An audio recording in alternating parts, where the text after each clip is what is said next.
In conversation with Gustav Jacobsen. Born and raised in Denmark, Gustav Jacobsen started writing at an early age, eager to create new worlds wherein stories emerged and characters lived. However, one thing was different as these vivid words were not vivid in the same sense to him. Having aphantasia, the inability to conjure image in your head, referred to as mind blindness, meant that the words creating imagery for readers was an experience he could not know for himself. This became a source of motivation as a notion that his writing could create imagery and mental movies for a reader, which only enticed him further. With this, he endeavored to create stories that would give the reader as much imagery and world building. And on today's episode of Auto Interview, it's my utmost pleasure and joy to have on the show today Gustav Jacobsen. How are you doing, Gustav? I'm doing very well. I'm very honored to be here. Yeah, it's a pleasure to have you on the show today, really. I'm quite excited. We're going to be having a conversation around your work. I'm excited to get into it. Absolutely. Let's do this. So, Gustav, I want to first say that congratulations on your book, At Night, The Lanterns Cry, which I found very amazing and quite captivating while I read through the description of it on Amazon. Now with many genre-defined elements, what was the most important to you? The character defined the typical hero's trope or aimed at correction of modern culture might of the medieval times? Would you like to talk about this? It's a big question, and there is a multitude of ways of replying to it. But essentially, um, I'm writing for a younger audience, a young adult or new adult audience, and I've read a lot of those books Mm, where characters often have the same trait ways, where they're always depicted as heroes in a certain way. And it often it makes it very difficult for me to actually engage with the story when 12-year-olds are running marathons all the time and they have incredible intelligence beyond anything at least I could ever have. So the defying character um, comes in that sense of creating a sort of everyday hero in mm, awful circumstances. And that was very important to me in oh, the lead character. As for the cultural myths, watching movies, reading books, wow, watching television, there's just not a lot of accuracy when it comes to depicting medieval times, which this is set in. So it was very important to me at the beginning, but then it oh, becomes exposition to the reader, and that's kind of boring to just letting me know I know better. That's not interesting to read. But nevertheless, I have throughout the book wow, tried to showcase how, in actuality, these things would probably properly be depicted wow, in ways that I actually think is more exciting than the wow. way that we showcase in modern culture. Interesting. Interesting enough. I love the sound of this, really. It seems quite captivating to me. And if you have a copy of the book, I love you to show it to the camera just so we can see what it looks like. It looks like this. Beautiful cover. And would you love to talk about this cover and how you came about the title, At Night Lanterns Cry? Yes, it took a long time to find that title actually, and okay, I wrote on this book for around 10 years before I even thought of publishing. And it was always just a working title. Hmm. Um, and then at some point, someone was reading it, and one of the chapter names are At Night the Lanterns Cry. Yeah. And they told me that if they saw that on at the library or at the book retailer shop, um, that would captivate their attention and look. Um, and what that was. So simply that it was a chapter Wow. name, and it came that. As for the art on the book itself, Yeah. that was when the publisher sent me a note of we're publishing and what do you want on the cover, and that was just the first thing that came to mind. Um, a description in the book of this illuminating light, like a veil Mm, in a snow landscape. Um, absolutely. and they did an amazing cover for it. Oh. I'm very happy with it. Yeah, it's beautiful actually, and I love the sound of it. Thank you for sharing. Now, for readers who haven't read At Night, The Lanterns Cry yet, and without giving much information away, could we have a sneak of what you'd expect in terms of themes picking up the book? And so the the most essential what you say there is without giving much Yeah. information away, because that's the biggest hurdle with this book and telling about it, because even describing what happens in chapter three will really hurt you as a reader because it Mm, keeps expanding so fast. mm, But the main theme that I for sure can share is conflict, and that would be wow. conflict between characters or nationally between all the parts that are trying to conquer this country that is Mm, at war, and conflict and turmoil within characters themselves. Everyone is sort of battling everyone.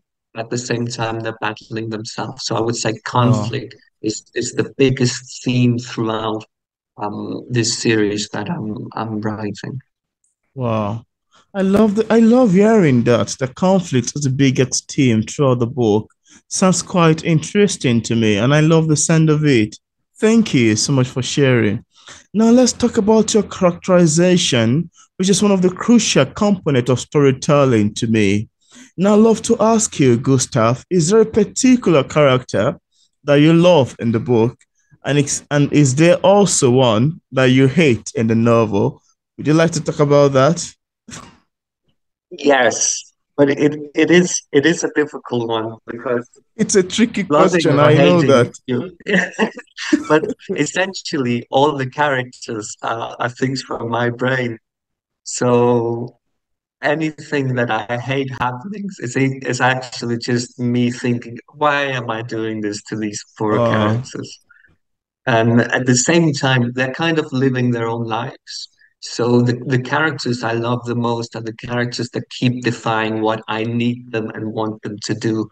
That is especially true for the main character, Passion, hmm, who, whenever I want him to say something, he says something different, and he uh, keeps screwing me over, and he will not allow me to write a one-dimensional, boring story, so I can get to the end line. hmm, So I really enjoy that character. wow, Other characters has stemmed from just writing a name that um, that I love. So I've had to create a lot of story for those characters. Um, hmm, a character like that is Villagen, who is introduced later. Again, all these characters, it keeps expanding so uh, truly vast that it's very difficult to say much about any of them without spoiling too much. But absolutely. for the for the character I hate, I don't really have one. I understand the goal of all of them, and there are some despicable characters in this book. Hmm, I have to have some sort of objectivity in writing them. So I don't think I've grown to hate. Um, but I'm not done with the story yet. So I'll get there. I'll get there. well, I know it's a very tricky question to ask writers, and I think it's just about my innovation because I feel like it's a very difficult question to ask authors. But then, to me, hearing them talk about it, it's fun.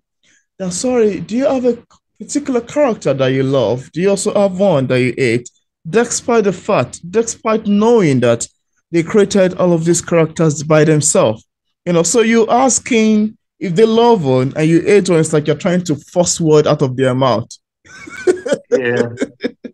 Sometimes it can be very fun and very funny. I know it's a very funny question, really. But then it's always fun to But get to know the writer's opinion. Some, yeah, I've asked some, and they were like, oh, sorry, I won't talk about the one I ate. Well, I will talk about the one that I love. And I was like, okay, fine, fine, fine. Go ahead. Let's do this. You know? I think it's a very good almost exercise to Yeah, do as a writer, to say, why do you lean one way or another? Because absolutely. do you hate your character as a writer or as a Mm, reader? Um, absolutely. and if you love a character too much, maybe you won't um, do the essential parts as a writer to Yeah, create an art for them. And the same yeah. with it, one you hate, maybe you forget to that they are human in your world and In they real have life. story. And instead, you're just writing them as awful beings. So I think it's a very good exercise to do with your characters Yeah, if you are. yeah.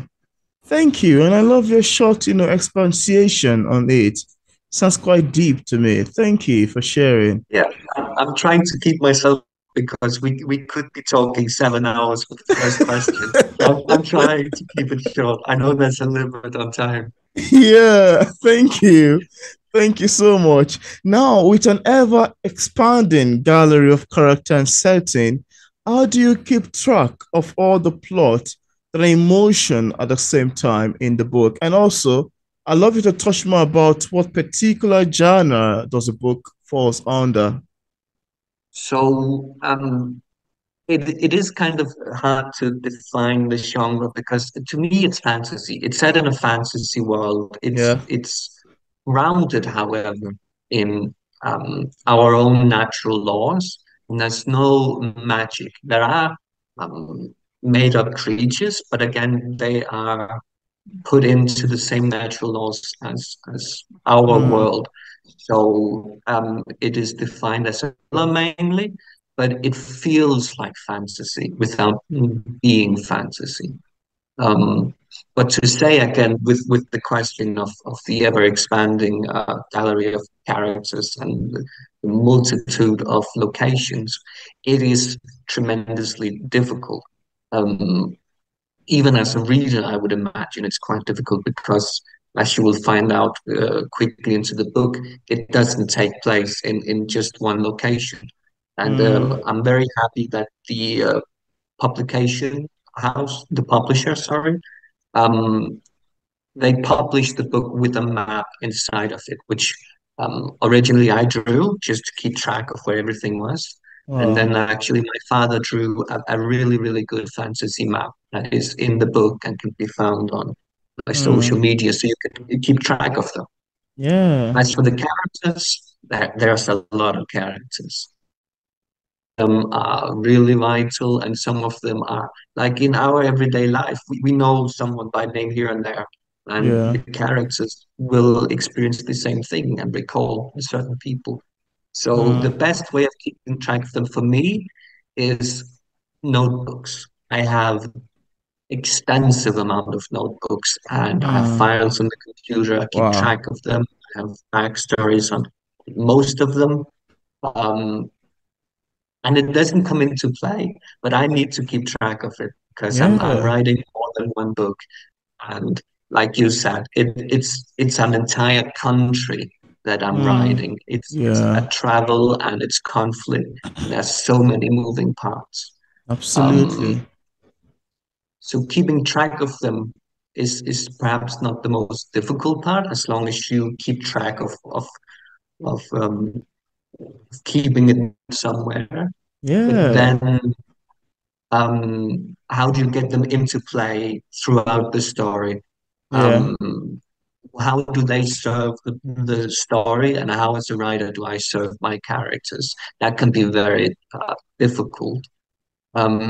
But then again, as you say earlier, it is about creating characters that defy expectations and defy the genre of Absolutely. fantasy in this medieval age.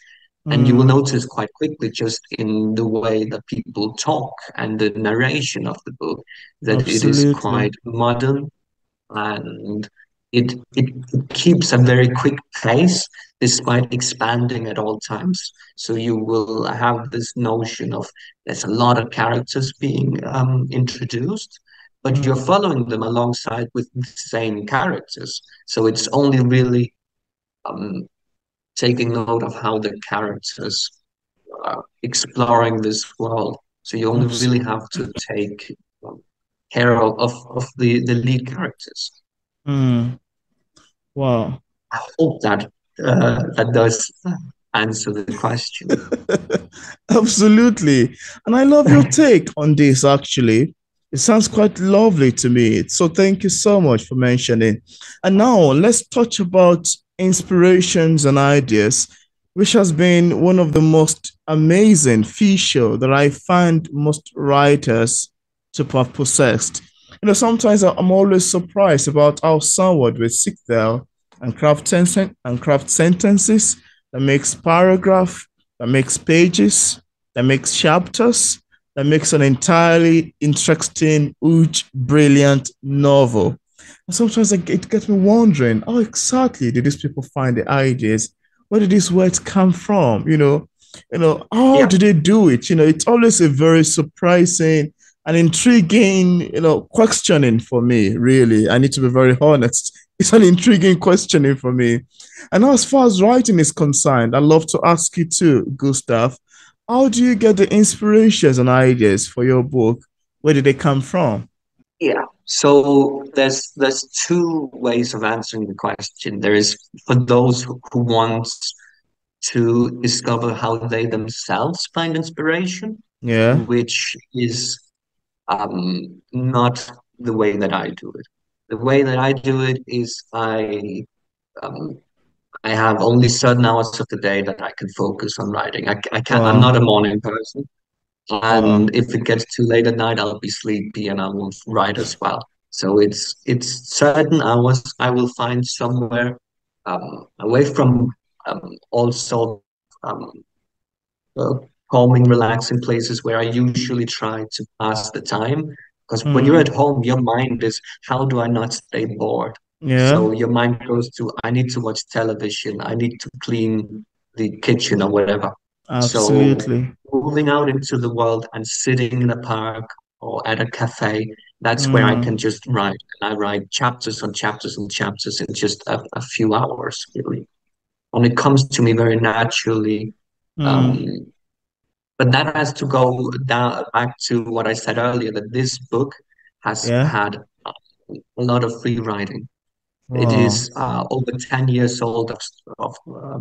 creating the world. So I have such a vast world where Wow. whenever I want to move somewhere, I already have a lot of lore and backstory and characters that I can introduce at all times. Wow. So Really. then, how do Yeah. you, if you're an aspiring writer, how do you find the way that you stay motivated and inspired? And it Mm. is through um, trial and error. Like writing is failing every day. Every Yeah. day you don't write, every day you don't finish your book, you feel like a failure. Every day you don't write a chapter, you feel like a failure. Every day you don't write a sentence, you feel like a failure. And when Yeah. you write a failure, you think, could I have written it better? Mm. So this profession, this hobby, it feels Yeah. like failure, and you have to embrace it actually. Every day Mm. that you just write one sentence is good enough, and you can Yeah. go back to it. And Yeah. a sentence written can be edited. You can Yeah. look at a sentence and see why is it wrong, and now you're learning. Now you Wow. have gained something through failure, and it is the same with finding your way of um, gaining inspiration. It's by Mm. trying all the different things that you can find online by Mm. authors. You can follow G.R. Martin or Tolkien or whoever you want. Even try my weird ways of doing it, which I Yeah. do put on social media for those who are interested. But Absolutely. try all of them and see how some of it helps you and mainly see how 95% of it doesn't help you. Do you want to Interesting. be structured? Does it help you? Mm. Structure can help some. It can help some in certain ways, but in many ways it might hold you back. So Mm. the biggest um, motivation is embracing failure as a writer because it will follow you throughout. Now you've Yeah. finished your book. What is the next part? Publishing. Publishing is just failure after failure after failure. Everyone will tell you this. Hmm. But every time, if you embrace that and you say every day I do anything at all, if you just think about writing, if Yeah. you do write anything, or you make up a character, or you write down a name for a character you can do later, then Hmm. you're succeeding. And even when you're failing, you're succeeding because writing Wow. is failing. Um, so I try to embrace that I don't if I don't write in a whole week, then it's okay because I can't really leave my characters alone. They will always In nag your at me in the head. back of my head. Yeah, so Wow. I'll write it down or I'll just cultivate an idea through time. And then when I actually have the time and space, just write. And I'll write crap or Hmm. I'll write something great. And then I'll go Interesting. back and say, this is awful. This is less awful. Can keep that. And then when I've edited all the awful, I can make sure that it all overlaps and I can write something that's all right. And I wrote for this book, I wrote a crap book for 8 years. And then Wow. finally I cracked the code and I wrote the this entire book in 1 year while studying. And then I spent some time on editing and fixing all the things that were still crap were Hmm. still failures. And then in a very short amount of time, I actually finished the book, but it is overall a very long process. I can't really say always put down 10 years for every book you write. That's not I my hope for understand. myself in the future. I can write faster now, but Wow. given that I'm so new to it, I had to fail for 10 years before getting to a place Wow. where I Hmm. understand that every failure is a success and is Yeah. a way of learning in one way or another and Yeah. expanding on your understanding of writing. That's a very long answer. Wow. Well, I love your answer, actually. They're quite deep and very educative, as well as thought provoking. So, thank you so much for answering. I love the sound of it. And I also like the fact that you mentioned that the characters speak in your head. And this is one thing, Yeah, actually, that I think most writers possess it. The fact that some things keep screaming, even when it comes to getting inspiration, there are some things, even with me as a poet, that sometimes I've got a lot of books I'm currently working on. I've written six so far, and I currently have three ongoing in my head. And the one that I'm currently working on, it's always screaming in my head, Peter, write me, write me, write me, write me. And the voice, like yeah, a character is speaking, write me, write me. This is where you're going to start. I'll be like, oh my goodness, could you just wait a bit? I want to take some breath. Hold on, I want to rest a bit. I can relate to what you said. It's quite yeah. relatable. But it showcases how this profession, why there are people who want to write, because Yeah, whenever you don't write, the reason why we have it so hard is because we put so much pressure on ourselves that we feel absolutely. like we're failing when we're not writing. But at the Mm, same time, we can't stop thinking about it. And mm, there's not a lot of professions where you're constantly living in your profession and your hobby and you just love even and you get these mm. thoughts constantly like write this idea. And Yeah. yeah, there's a myriad of books that I could have written, and I forced myself to just write on this. There's so Wow. many things that keep saying this is a good idea, this is a good idea. And as a writer, yeah, write it, and then it's probably bad, but at least you're a part of the process, Process, and it yeah. will be good. Will and one day it will be that near perfect thing that is worth publishing. Absolutely. Wow, thank you so much, Gustav. This was quite deep and very, thought-provoking. I love the sound of it. Now, apart from At Night, The Lantern's Cry, do you have any other works you've authored or say currently working on? So it's a series. It's meant to be well, originally I wanted two books because there's other stories out there I want to write. but Yeah. the story was too big, so it forced it. I was forced to make a trilogy. So there's going to be Oh, three, and I have um more or less few days ago, I more or less finished the second book. wow. So it's done. I'm editing it. I'm trying to fix the ending somewhat, and it is even more expansive than the first one. Wow. And then most likely I have to start on the third one, because whenever I start writing on something else, I'm thinking, oh, all of I want to write on this story, and all the characters keep speaking to me. But Mm. I've entered some Contest. competitions. I've Yeah. written some short stories. Nothing of it is published.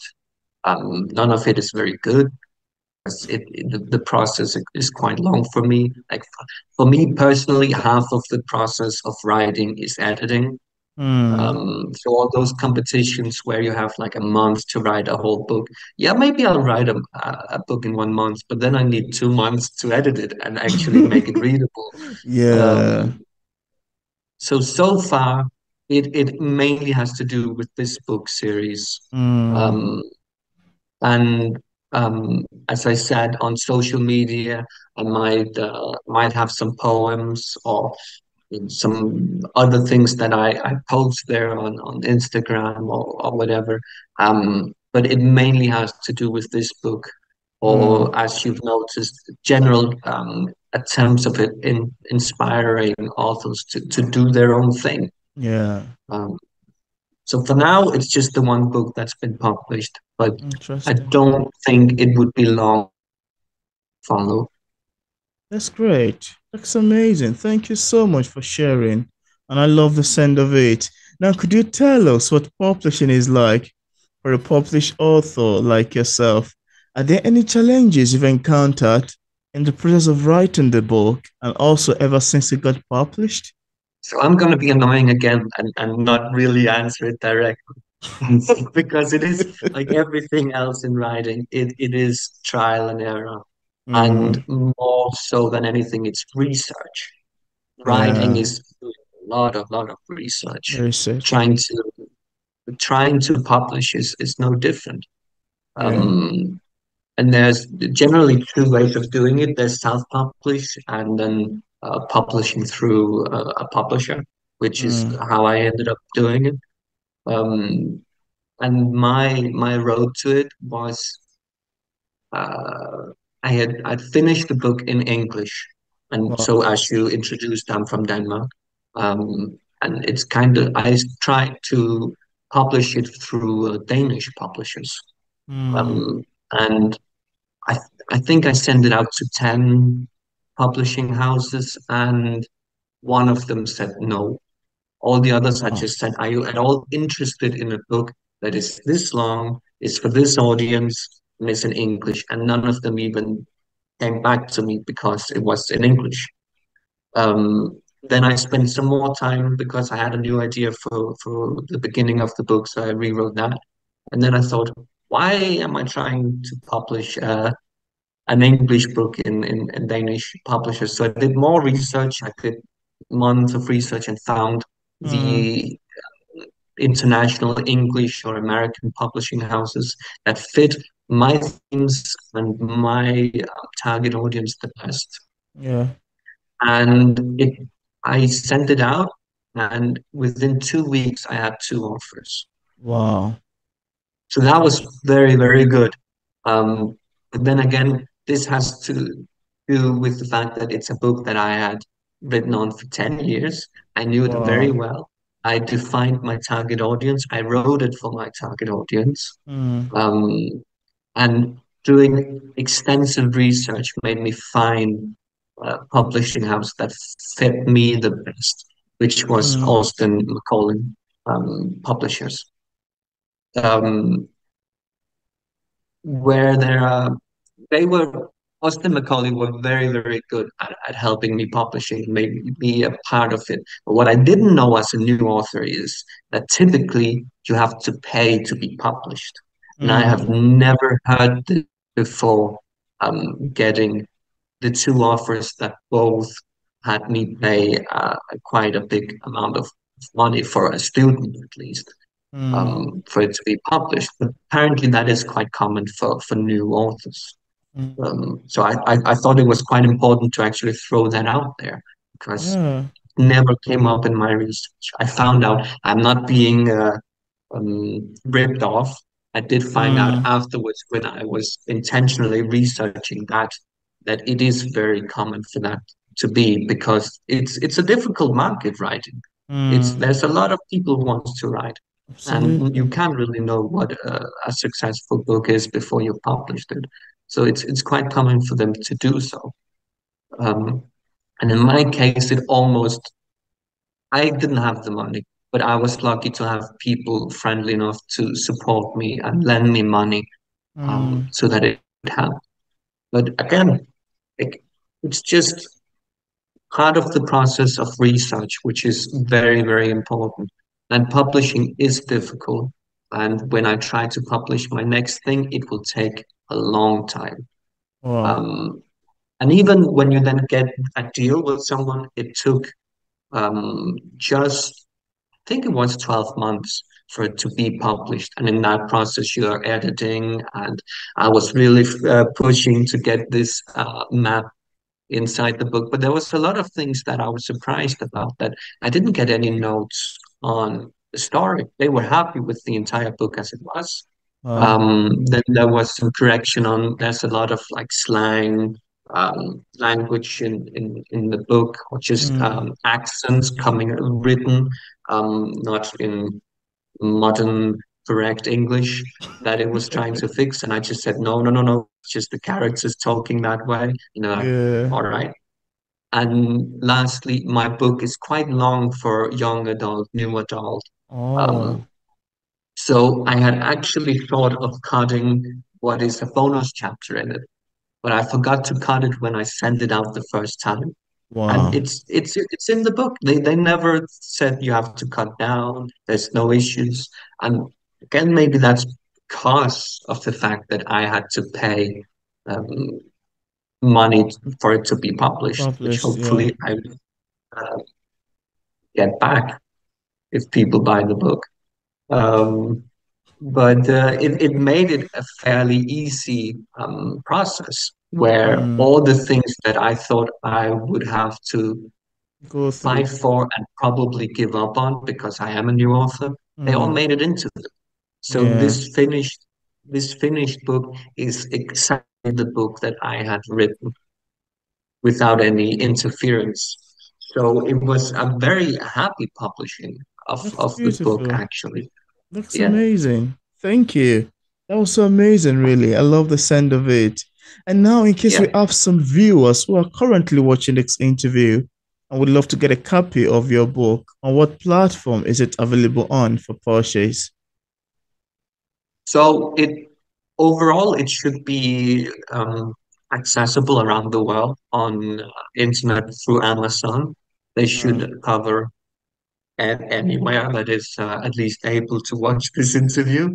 But then as well in common retailers in mainly English speaking countries or in France or Germany, they should be able to find it at their local book retailer.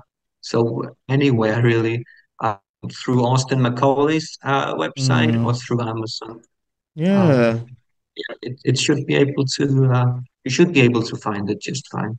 Yeah, and I love to link in the discussion part of this interview where interested viewers can get a copy of Gustav Jacobsen book directly on Amazon and also another platform. So thank you so much, Gustav, for accepting the invitation to be featured on P English Literature. It's awesome having this conversation with you. It was an honor to be here. Thank you Absolutely. very much. It's my joy as well. You're welcome.